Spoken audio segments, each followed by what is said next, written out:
David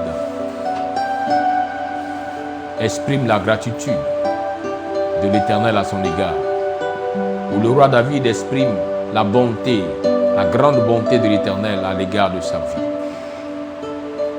David s'est dit, mais je ne suis pas né prince, je ne suis pas né dans une famille royale, je ne suis pas né sortant d'une lignée royale, mais Adonai a pu et a su faire de moi ce que je suis aujourd'hui.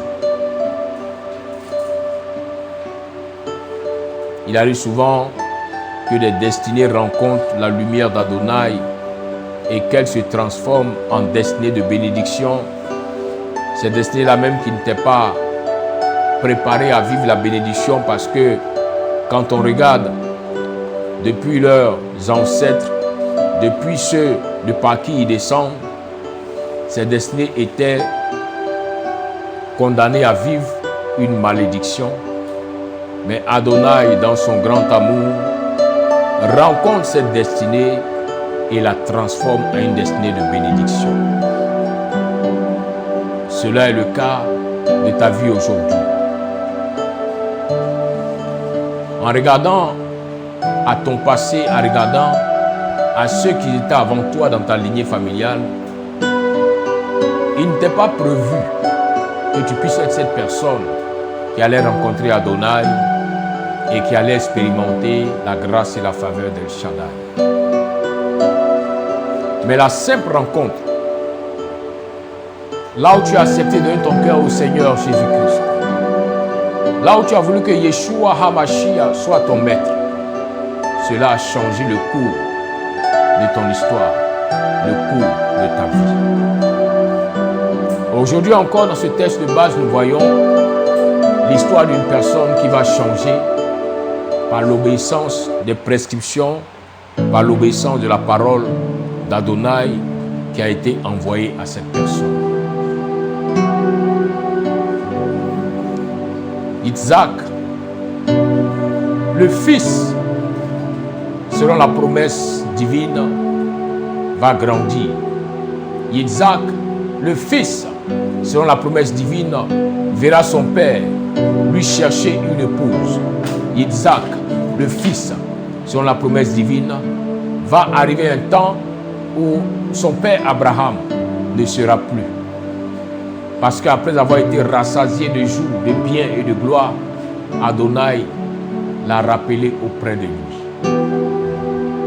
Isaac était resté désormais le père d'une grande famille. Et la Bible déclare que voici une situation qui vient se présenter à Isaac. C'est que la même situation que son père Abraham avait vécu en son temps, quand il était encore bien portant, quand il était encore jeune, quand il n'avait pas encore d'enfant. La même situation revient dans la vie de Isaac. Il a une grande famille. Et la Bible fait mention qu'il eut une grande famine sur la terre, comme la première famine qui eut lieu au temps d'Abraham, au jour où Abraham était encore en vie. Souvent, plusieurs pensent que parce que le Seigneur leur a fait la grâce de pouvoir faire de longues études, de grandes études, de pouvoir se retrouver à parler du français avec de ces comment on dit ça même? Non, c'est pas des gros mots. Comme quand le jeune Nathanaël parle au bureau, là. Comment vous appelez ça même? Voilà. Le français en graciant la langue pour ressembler à Molière. Oh oui, beaucoup ont pensé que non, parce que maintenant je parle le français de Molière, alors ce que mes grands-parents ont vécu ne pourra plus me toucher. Parce que maintenant j'ai pris le chemin de Yeshua HaMashiach, que je suis à l'église, alors ce que mon père a vécu ne pourra pas m'atteindre. Bien-aimé, Abraham avait rencontré Adonai. Abraham avait entendu Adonai lui parler. Abraham a vu Adonai lui accorder la promesse qu'il lui avait donnée. Mais ce qui est arrivé à Abraham ne s'est pas arrêté à Abraham. Ça a continué et les mêmes choses sont arrivées à Isaac, son fils. Je viens te dire en ce matin, bien-aimé, que souvent les mêmes situations que ton père a vécues, les mêmes situations que ta mère a vécues, viendront à toi.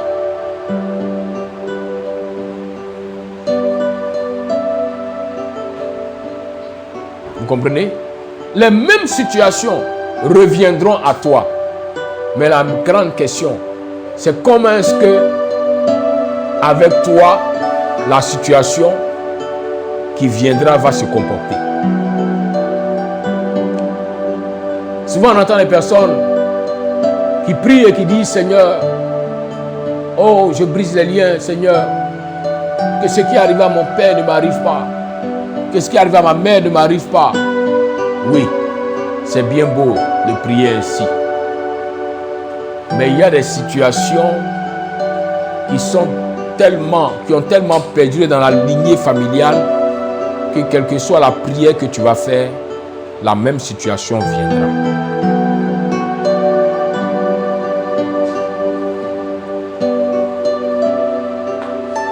Le souci, ce n'est pas de dire je vais empêcher la situation.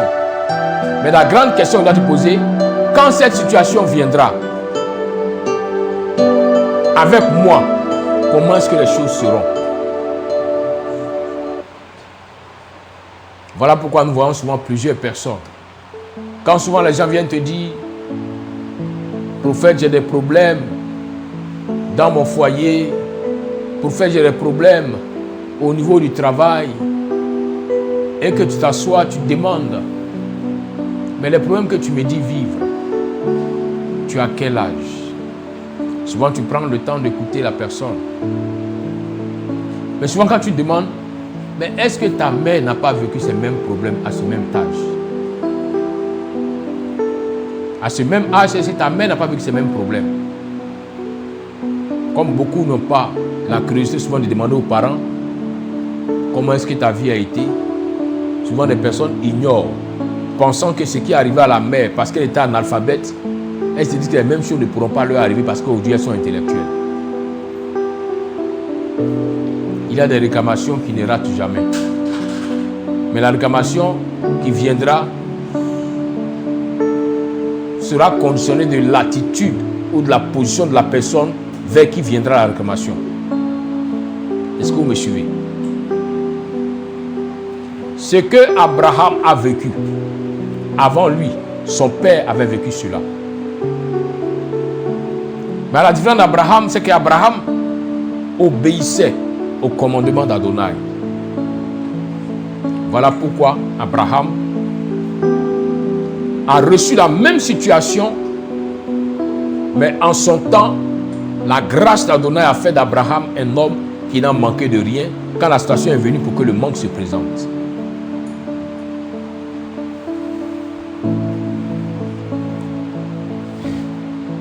Je priais la dernière fois pour une dame qui me disait que pour rien comme ça, son mari s'est levé, pour rien comme ça, il dit qu'il ne veut plus, il trouve qu'elle fait ceci, il allait porter plainte, il demande le divorce, il a quitté la maison.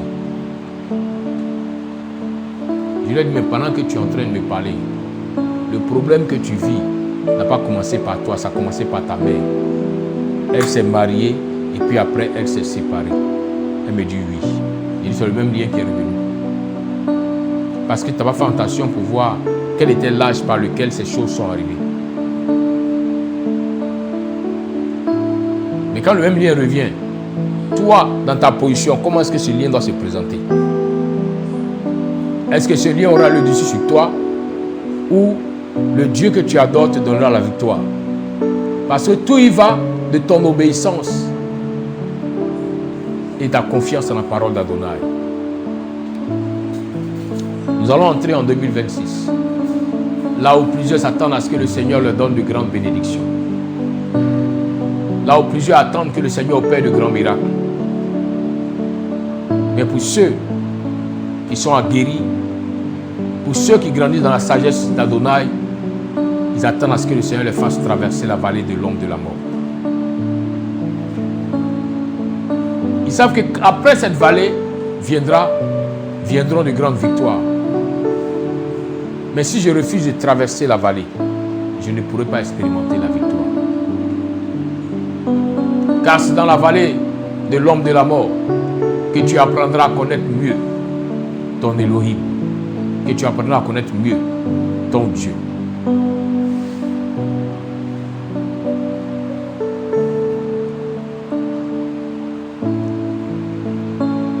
Il a dit que lorsque Isaac a vu que la même famine qui est arrivée au temps d'Abraham lui est arrivée, Isaac n'a pas demandé conseil à qui que ce soit autour de lui. Isaac aurait pu dire, il y a peut-être des anciens serviteurs qui ont travaillé avec Abraham, que je puisse aller vers eux pour leur demander en ce temps-là comment Abraham a réagi. Non. Isaac s'est tourné vers Adonai pour dire, Seigneur, si tu permets que ces mêmes situations reviennent, alors qu'est-ce que je dois faire? Et la Bible déclare, à partir du verset 2, il dit, Adonai se fit voir à lui et lui dit, ne descends pas en Égypte, demeure sur la terre que je te dirai. Séjourne sur cette terre et je serai avec toi et je te bénirai. Oui, toi et ta postérité, je te donnerai toutes les terres, toutes ces terres, j'accomplirai le serment que j'ai juré à ton père Abraham. Souvent, quand tes yeux regardent à cette vallée qui ressemble à celle de la mort et que le Seigneur te demande de rester dans cette vallée, tu te poses mille et une questions pour dire, est-ce toi vraiment Seigneur qui me parle? Parce que souvent tu t'attends à ce que le Seigneur te dise, non, comme je t'ai dit que j'allais te bénir, alors quitte là, va où il y a l'abondance. Vous voyez, si le Seigneur dit à Isaac, ne descends pas en Égypte, c'est parce qu'il y avait l'abondance en Égypte. Là où il était, il y avait la famine. Mais le contraire de la famine était en Égypte, l'abondance. Et le Seigneur dit à Isaac, ne descends pas en Égypte. Reste à Guérar. Reste à Guérar. La même parole qu'il a donnée à Abraham dans Bereshit chapitre 20, dans Genèse chapitre 20, il a dit à Abraham, il y a la famine, mais ne descends pas en Égypte, reste à Guérar. À Guérar où Abraham a vu que sa femme Sarai avait été enlevée par le roi. Au même Guérar, Dieu dit à Isaac, reste à Guérar. Et lorsqu'Isaac a obéi, encore à Guérar, la même situation se présentera à Isaac. L'on voudra prendre sa femme. Vous voyez? Les mêmes choses reviennent. Comme c'était la même personne. Alors qu'au temps où les hommes avaient voulu prendre, au temps où le roi de Guérar avait pris la femme d'Abraham, en ce temps-là, Isaac n'était même pas encore né. Sarai n'était même pas enceinte d'Isaac. Mais comment se fait-il que les mêmes choses reviennent? Parce que cela était inscrit dans la lignée, dans le sang d'Abraham. Et le même sang d'Abraham, Isaac l'a porté. Alors les mêmes tentations, les mêmes épreuves reviennent. Est-ce que vous me suivez? C'est pourquoi souvent renseignez-vous sur vos familles pour comprendre certaines choses, afin de vous préparer en prière pour éloigner ou pour éviter certaines actions. Renseignez-vous pour voir vos grands-pères, qu'est-ce qu'ils faisaient, votre grand-mère, comment est-ce qu'elle se comportait, vos pères, comment est-ce qu'ils s'étaient. Et à travers toutes ces choses, vous saurez comment orienter vos prières pour vous préparer. Car la réclamation ne viendra pas quand tu es né, mais elle viendra au temps fixé, selon la lignée, selon le sang. S'il a dit que c'est à 39 ans, c'est à 39 ans que cela va se manifester. C'est pourquoi une personne qui dans la vie, dans la lignée familiale, il y a une adoration de l'esprit des eaux, de femmes de nuit, de mari de nuit, la personne pourra grandir sans être influencée. Mais quand la date fixée va arriver, l'esprit va commencer à se manifester. Elle va commencer à avoir des visitations. Pourquoi? Parce que dans la lignée familiale, il est dit que c'est à cet âge-là que ce démon doit prendre le contrôle, que ce lien doit se réveiller. Alors tu dois pouvoir te préparer pour ne pas que ta vie soit comme celle qu'a vécu ton père. Toi tu connais Yeshua aujourd'hui, tu connais le Seigneur Adonai, alors tu ne dois pas vivre comme tes parents ont vécu. Il y a des personnes qui dans leur destinée, elles vont se rendre compte que les parents, les grands-parents ont évolué rapidement. Mais à l'instant moment, ils ont tout perdu. Et vers la fin, ils sont retrouvés misérables. Ils sont morts malheureux, malheureuses. Et souvent, quand tu as commencé à travailler, tout a commencé à aller bien rapidement. Et donc, ça t'a empêché de chercher à comprendre si cette même chose va t'arriver. Tu pensais être sauvé. Mais un temps est en train d'arriver où les mêmes signes sont en train de se présenter à toi. Mais la différence sera que si véritablement tu obéis au commandement d'Adonai, que tu laisses l'Esprit du Seigneur te conduire, ta vie sera différente de celle que tes parents ont vécue. Là où ils ont vu la famine, ils ont tous couru pour aller en Égypte. Et que l'Égypte a fait d'eux des esclaves. Toi, il te dira, ne pars pas en Égypte. Reste à Guérar. Reste là où je vais me révéler à toi. Reste là où je vais te former. Reste là où je vais t'enseigner pour t'amener à vivre ma volonté, qui est vivre dans l'abondance. Il pourrait y avoir des épreuves à Guérar. Il pourrait y avoir la vallée de l'homme de la mort à Guérar. Mais ne crains pas, car je suis avec toi et je serai avec toi.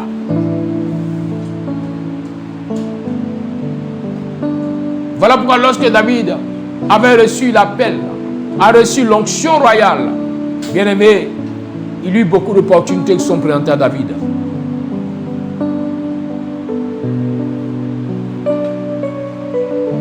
Il avait un moment où le roi même, Saül, lui a dit, tu peux devenir le général de mon armée, tu es le chef d'état-major, c'est comme si tu es un roi. Reste chef d'état-major, tu seras bien, tu auras tout ce qu'il te faut, tu seras à l'aise. David dit non, je veux la volonté du Seigneur. Mais dans la volonté du Seigneur, dans la quête de la volonté du Seigneur, David a traversé la vallée. Parce qu'il voulait vivre la volonté du Seigneur qui disait de lui que tu es le prochain roi. Mais un roi qui ne descend pas d'une lignée royale doit forcément passer par la vallée de l'homme de la mort. Vous comprenez? Un roi qui ne descend pas d'une lignée royale doit passer par la vallée de l'homme de la mort. Car c'est dans cette vallée que le Seigneur va métamorphoser sa vie. C'est dans cette vallée que le Seigneur va prendre de la poussière, la vie de la pauvreté dans laquelle il était, pour le mettre à la table des rois, pour faire de lui un roi désormais. C'est dans cette vallée. Voilà pourquoi toi qui n'es pas né avec une cuillère d'argent dans la bouche, une cuillère en or dans la bouche, quand le Seigneur t'appelle à la prospérité, à l'abondance, attends-toi à ce que le Seigneur te fasse traverser la vallée de l'homme de la mort. Là où il saura comment te façonner, comment te métamorphoser pour que tu puisses entrer dans la destinée de l'abondance. Il a dit à Isaac, je multiplierai ta postérité comme les étoiles des cieux. Dis à ton frère, les étoiles des cieux. Quand l'étoile brille, tous les hommes apprécient l'éclat de l'étoile. Mais l'on ne sait pas comment cette étoile est née. Alors que pour que l'étoile naisse, il faut que l'étoile accepte de vivre et de rester à Guérar.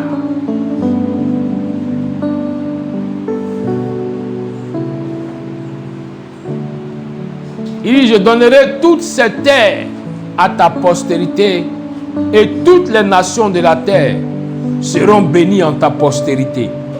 Il dit, parce qu'Abraham a obéi à ma voix. 1. Et qu'il a gardé mon dépôt. 2. Mes commandements. 3. Mes statuts. 4. Et ma Torah. 5. Voici la grâce manifestée. Il dit Abraham n'a pas enfreint ces 5 choses. Parce qu'au départ, le Seigneur a parlé à Abraham par une voix, sans qu'Abraham ne voie le Seigneur. C'est pourquoi il a dit que Abraham, sa foi lui fut imputée à justice. Pourquoi? Parce qu'il a obéi sans avoir vu. Il a entendu la voix, il a obéi sans avoir vu Adonai. Souvent plusieurs disent, mais Seigneur, révèle-toi à moi. Car si tu te révèles à moi, ça me donne plus la force pour que je puisse obéir, pour que je puisse marcher dans ta voie, bien-aimé.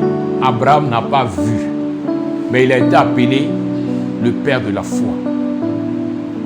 Parce qu'il a cru après avoir entendu. Aujourd'hui, le Seigneur te parle au travers de sa parole. Tu entends la parole, tu as entendu le Seigneur te parler. Souvent, là, tu dis, Seigneur, révèle-toi à moi. Car si je te vois, je vais plus, Seigneur, me concentrer. Est-ce que ton âme est prête à voir Adonai? Même un simple ange qui apparaîtra dans ta maison ce soir, ce n'est pas sûr que tu vas accepter de dormir encore dans la chambre. Allons étape par étape. Le Seigneur va toujours étape par étape avec ses enfants. Abraham, il a parlé à Abraham. Et quand il a parlé à Abraham, après, il a parlé à Abraham. Après maintenant, il a transformé Abraham en Abraham. Donc il a mis un dépôt. Il a mis quelque chose maintenant dans sa vie. Abraham devient Abraham. En hébreu, c'est plus compréhensif parce que c'est une lettre du nom divin qui a été transmise à Abraham. Qu'on appelle le Hé en hébreu. Donc il a pris une partie de lui qu'il a mis en Abraham. C'est pourquoi ici dans la version hébraïque on dit il a gardé mon dépôt.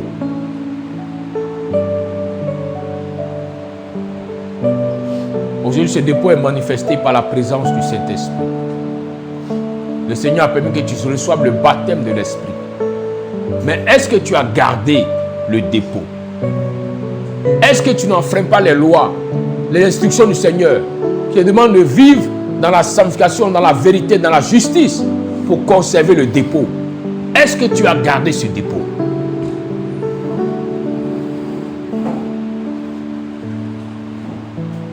Car lorsque le Seigneur verra que tu as gardé son dépôt, alors le Seigneur va maintenant t'amener à connaître ses commandements. Pour comprendre les commandements du Seigneur, il faut avoir le dépôt. Sinon tu pourras lire la Bible, tu vas la lire comme si c'était un roman, sans comprendre les mystères qui sont dans la parole de Dieu. Pour que le Seigneur puisse ouvrir tes yeux sur la profondeur de la parole, il faut avoir le dépôt. Il faut conserver le dépôt. Il faut avoir Arua Kodesh, l'esprit d'Adonai, l'esprit de Yeshua. C'est lui seul qui pourra t'amener dans la profondeur des Écritures pour comprendre les commandements du Seigneur. C'est pourquoi il dit, Abraham a gardé mes commandements. Ensuite, il dit, Abraham a gardé mes statuts. Mais tout cela dépend du dépôt que tu as reçu. Te voici à quelques heures de l'année 2026. Et que tu demandes au Seigneur de t'accorder toutes ces brachot, toutes ces bénédictions, toutes ces faveurs. Mais est-ce que tu as gardé le dépôt? Car c'est le dépôt que tu as reçu en 2025 qui va t'amener à vivre l'abondance en 2026. C'est la loi de la semence. Il dit, on ne se moque pas de Dieu, car ce qu'un homme aura sémé, il le moissonnera. Le cultivateur qui n'a pas gardé de bouture d'igname pour les mettre dans les buts ne pourra pas voir la saison de la récolte. Ces buts-là produisent des ignames. Alors il te faut un dépôt avant d'avoir accès à 2026. Il te faut garder le dépôt. Il ne faut pas empêcher au dépôt de faire le travail pour lequel il est venu dans ta vie. Car le Saint-Esprit vient te convaincre de péché, de jugement et de justice. Car l'Esprit de Yeshua vient pour te conduire. Tu ne peux pas entrer dans la promesse de Dieu si tu n'as pas le dépôt avec toi. C'est pourquoi David dit, quand je marche, mais avant qu'il ne dise quand je marche, avant cela, David a dit, l'Éternel est mon berger, je ne manquerai de rien. Donc, il y a un conducteur.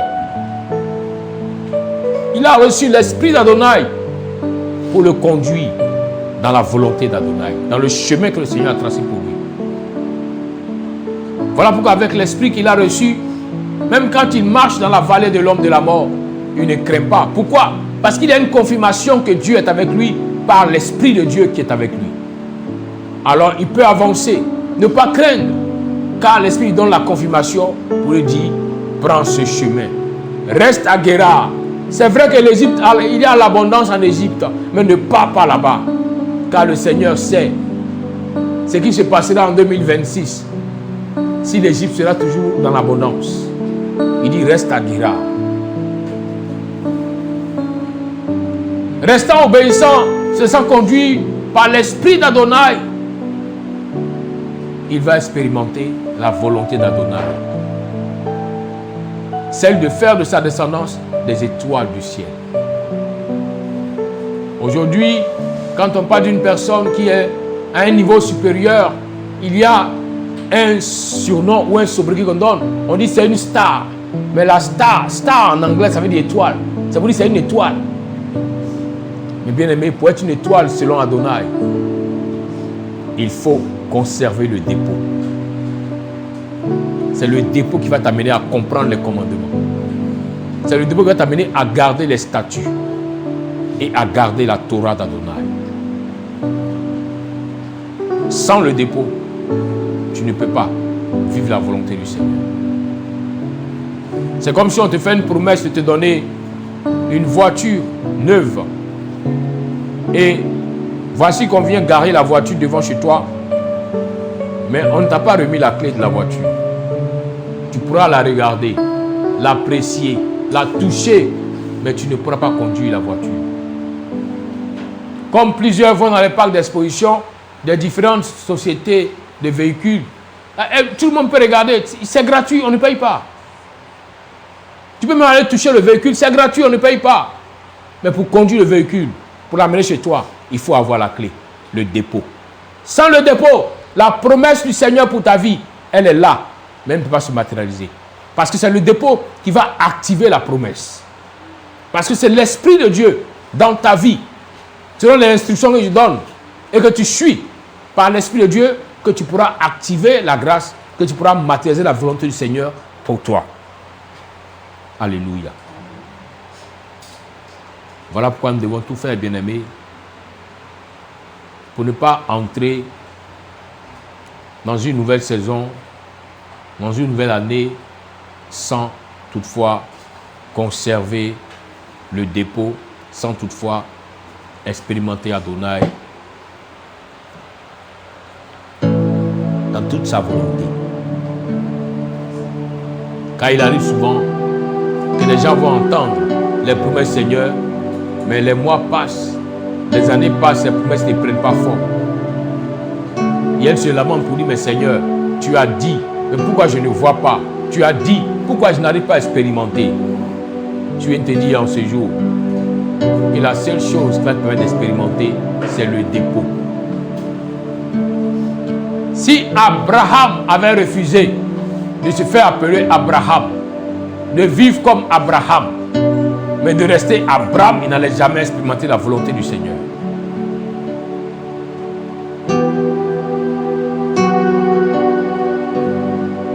En acceptant le dépôt que Dieu a mis en lui, il a expérimenté la volonté d'Adonai. Et lorsque Isaac a suivi les mêmes instructions que son père avait reçues de la part du Seigneur, quand lui les reçoit, il les suit et Isaac va vivre aussi la volonté du Seigneur. L'épreuve est venue aussi. L'homme voulait prendre sa femme. mais le gardien de sa vie, le gardien de sa maison a veillé sur sa femme aussi. Pour te dire en ce jour que si tu conserves le dépôt, ça n'empêchera pas la tentation de venir. Ça n'empêchera pas l'épreuve de se présenter à toi. Mais lorsque la tentation viendra, lorsque l'épreuve se présentera, le dépôt réagira. La puissance d'Adonai sur ta vie va commencer à se manifester.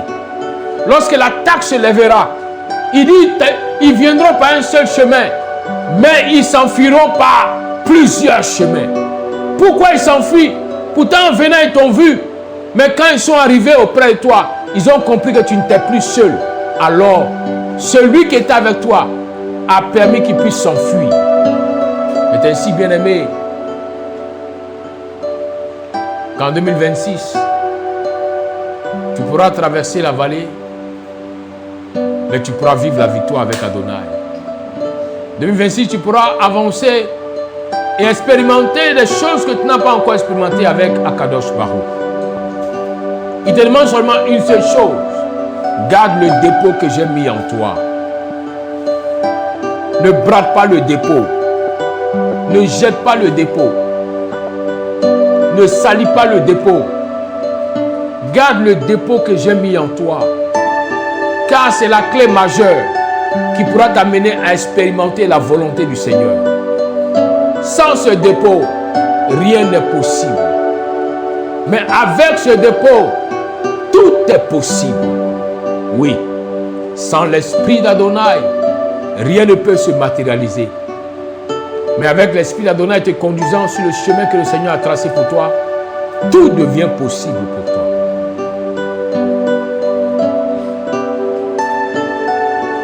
N'attriste pas l'esprit de Dieu qui est avec toi. Ne blasphème pas contre l'esprit du Seigneur qui te conduit. Car tous péchés pourront être pardonnés, sauf le blasphème contre le Saint-Esprit. Sauf le blasphème contre le dépôt que Dieu a mis dans ta vie. Car ce sera injurer Adonai lui-même. Ce sera injurer l'Éternel lui-même. Alors fais attention à cela. Conserve le dépôt. Et ce dépôt fera de toi une personne puissante en 2026. Conserve le dépôt. Et dans ton domaine d'activité, tu seras une personne spéciale en 2026. Conserve le dépôt. Et la prospérité ne sera plus un mythe ou un mystère pour toi. Tu vas l'expérimenter. Conserve seulement le dépôt. C'est ce qui a rendu Abraham prospère. Et c'est ce qui a rendu Isaac aussi prospère. Ils ont conservé le dépôt. Et le dépôt a attiré à eux la prospérité. Quand il dit dans Isaïe que tes richesses viendront au-delà de la mer, il ne t'a pas dit que tu vas prendre un bateau pour traverser la mer pour aller prendre des richesses. Mais les richesses elles-mêmes viendront. Pourquoi? Elles viendront parce que le dépôt est. Le dépôt est comme de l'aimant qui attire le métal. Là où il y a le dépôt, tout métal spirituel est attiré à toi. Là où il y a le dépôt, toute prospérité, toute guérison, toute élévation, toute bénédiction est attirée à toi. Parce que tu gardes le dépôt, alors tu gardes la bénédiction. Parce que tu gardes le dépôt, alors tu gardes la guérison. Parce que tu gardes le dépôt, alors tu gardes la restauration. C'est seulement avec le dépôt qu'Adonai t'a donné que tu pourras avoir tout ce que tu recherches. Que tu pourras avoir tout ce qu'il t'a promis. Mais sans le dépôt, tu n'auras rien. Voilà pourquoi Yeshua a dit à ses disciples, j'ai été avec vous. Vous avez le pouvoir de marcher sur les serpents et les scorpions. Vous avez chassé les démons par-ci, par-là. Mais il y a une chose qui vous manque. Donc attendez dans la chambre haute jusqu'à ce que l'Esprit vienne. Quand le dépôt sera sur vous, quand le dépôt sera en vous, vous pourrez aller partout où vous voudrez. Mais sans le dépôt, ne sortez pas. Et les disciples de Machia sont restés. Quand ils ont reçu le dépôt, qui est venu sous forme d'une flamme de feu, quand le dépôt a pris forme dans leur vie, il est fait mention que les faibles sont devenus forts. Il est fait mention que les timides sont devenus des personnes qui avaient la force de parler. Pierre, qui se cachait auparavant, maintenant s'est levé et a commencé à prêcher Yeshua. Bien-aimé, tu n'arrives pas à prêcher Yeshua aux gens qui sont autour de toi parce que tu n'as pas encore reçu le dépôt ou que tu ne conserves pas le dépôt. Sinon, quand tu parleras, le dépôt va se manifester pour témoigner que tu appartiens à Yeshua. Mais si tu n'as pas le dépôt, tu parleras, ce sera comme dans le vide, comme un tonneau vide qui fait du bruit. Mais quand tu auras le dépôt, il n'y aura pas de bruit inutile sortant de toi. Car à chaque parole qui sortira de ta bouche, le dépôt va accompagner cela de la puissance divine. Et tu verras comment Adonai est puissant, comment Adonai est vivant, comment sa parole est réelle, comment sa parole est puissante. Conserve le dépôt. Conserve le dépôt. Conserve le dépôt. Même quand il dit qu'Adonai fait toutes choses belles en son temps, le temps qu'il a fixé pour te bénir, il te faut la clé pour ouvrir cette porte de bénédiction. Cette clé, c'est le dépôt. Quand il dit en Matthieu 7, verset 19, que je te donne les clés du royaume des cieux. Ce que tu vas lier sur la terre sera lié dans les cieux. Ce que tu vas délier sera délié. Cette clé, c'est le dépôt.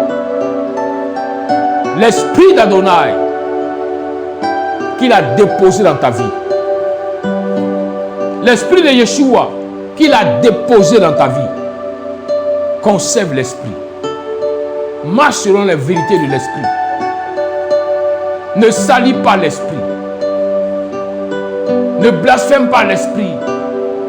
Ne désobéis pas à l'esprit de Dieu. Reste cette personne humble qui se laisse conduire par l'esprit. Car là où David dit Adonai Rohi, Lohetsa, c'est parce qu'il a accepté qu'Adonai soit son berger. Que l'esprit d'Adonai puisse le conduire. Ainsi l'esprit l'a conduit où? Dans la vallée de l'homme de la mort. Comme Yeshua qui a reçu l'esprit au Jourdain, il a conduit où? Dans le désert, pour l'amener à expérimenter la volonté d'Adonai. C'est pourquoi, bien-aimé, l'année 2025 est déjà finie. Il te faut toujours conserver ce dépôt. Ce dépôt de grâce, ce dépôt de bénédiction, ce dépôt de faveur qu'Adonai t'a donné. C'est pourquoi, si tu avais désobéi à l'Esprit de Dieu, si tu avais froissé un peu l'Esprit, de là où tu es, tu vas baisser la tête et commencer à demander pardon. Demander pardon au dépôt que tu as reçu, le dépôt que tu as minimisé, le dépôt que peut-être tu as rejeté. Demander pardon, car sans ce dépôt, tu ne verras pas la gloire de Dieu sur ta vie. Parle au Seigneur. Merci Seigneur. De mon âme, oh Seigneur, soutiens ma foi. Parle au Seigneur.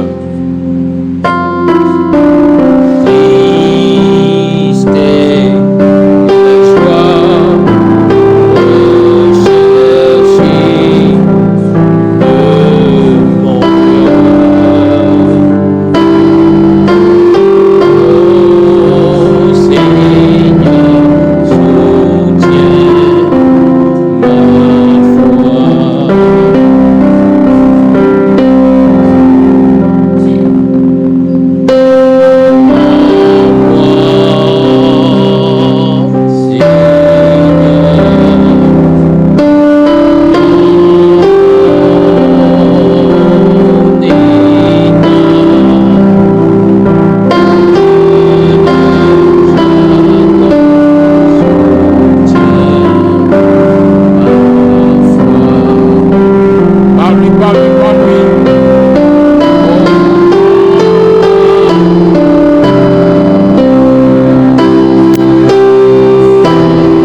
Alléluia, nous allons faire ces deux proclamations.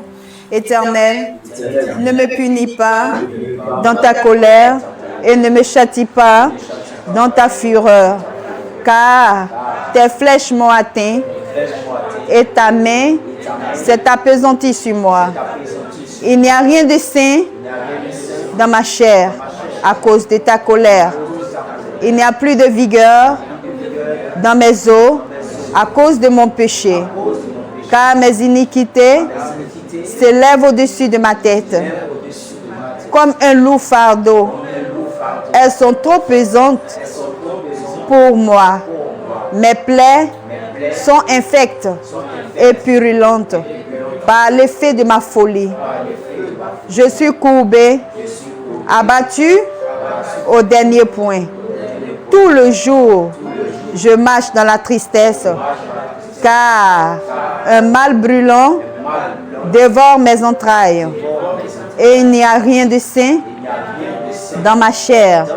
Je suis sans force, entièrement brisé. Le trouble de mon cœur m'arrache des gémissements. Seigneur, tous mes désirs sont devant toi et mes soupirs ne te sont point cachés. Mon cœur est agité, ma force m'abandonne et la lumière de mes yeux n'est plus même avec moi. Mes amis et mes connaissances s'éloignent de ma plaie et mes proches se tiennent à l'écart. Ceux qui en veulent à ma vie tendent le piège. Ceux qui cherchent mon malheur disent des méchancetés et méditent tout le jour des tromperies.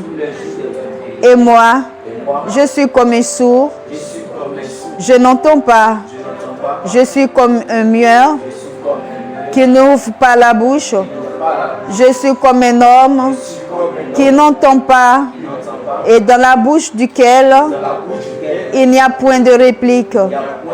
Éternel, c'est en toi que j'espère. Tu répondras, Seigneur, mon Dieu, car je dis, ne permets pas qu'il se réjouisse à mon sujet, qu'il s'élève contre moi. Et si mon pied chancelle, car je suis près de tomber et ma douleur est toujours devant moi. Car je reconnais mon iniquité, je suis dans la crainte à cause de mon péché et mes ennemis sont pleins de vie, pleins de force. Ceux qui me haïssent sans cause sont nombreux. Ils me rendent le mal pour le bien. Ils sont mes adversaires parce que je recherche le bien. Ne m'abandonne pas, Éternel. Mon Dieu, ne t'éloigne pas de moi. Viens en hâte à mon secours, Seigneur, mon salut. Ô Dieu, aie pitié de moi dans ta bonté, selon ta grande miséricorde. Efface mes transgressions, lave-moi complètement de mon iniquité et purifie-moi de mon péché, car je reconnais mes transgressions et mon péché est constamment devant moi. J'ai péché contre toi seul, et j'ai fait ce qui est mal à tes yeux, en sorte que tu seras juste dans ta sentence, sans reproche dans ton jugement. Voici, je suis né dans l'iniquité et ma mère m'a conçu dans le péché. Mais tu veux que la vérité soit au fond du cœur. Fais donc pénétrer la sagesse au-dedans de moi. Purifie-moi avec l'hysope et je serai pur. Lave-moi et je serai plus blanc que la neige. Annonce-moi l'allégresse et la joie. et les os que tu as brisés se réjouiront. Détourne ton regard de mes péchés, efface toutes mes iniquités. Ô Dieu, crée en moi un cœur pur, renouvelle-moi un esprit bien disposé. Ne me rejette pas loin de ta face. Ne me retire pas ton Esprit Saint. Rends-moi la joie de ton salut et qu'un esprit de bonne volonté me soutienne. J'enseignerai tes voies à ceux qui les transgressent et les pécheurs reviendront à toi. Ô Dieu, Dieu de mon salut, délivre-moi du sang versé et ma langue célébrera ta miséricorde. Seigneur, ouvre mes lèvres et ma bouche publiera ta louange. Si tu eusses voulu des sacrifices, je t'en aurais offert, mais tu ne prends point plaisir aux holocaustes. Les sacrifices qui sont agréables à Dieu, c'est un esprit brisé. Oh Dieu, tu ne dédaignes pas un cœur brisé et contrit. Répands par ta grâce tes bienfaits sur Sion, bâtis les murs de Jérusalem. Alors tu agréeras des sacrifices de justice, des holocaustes et des victimes tout entières. Alors on offrira des taureaux sur ton autel. Amen.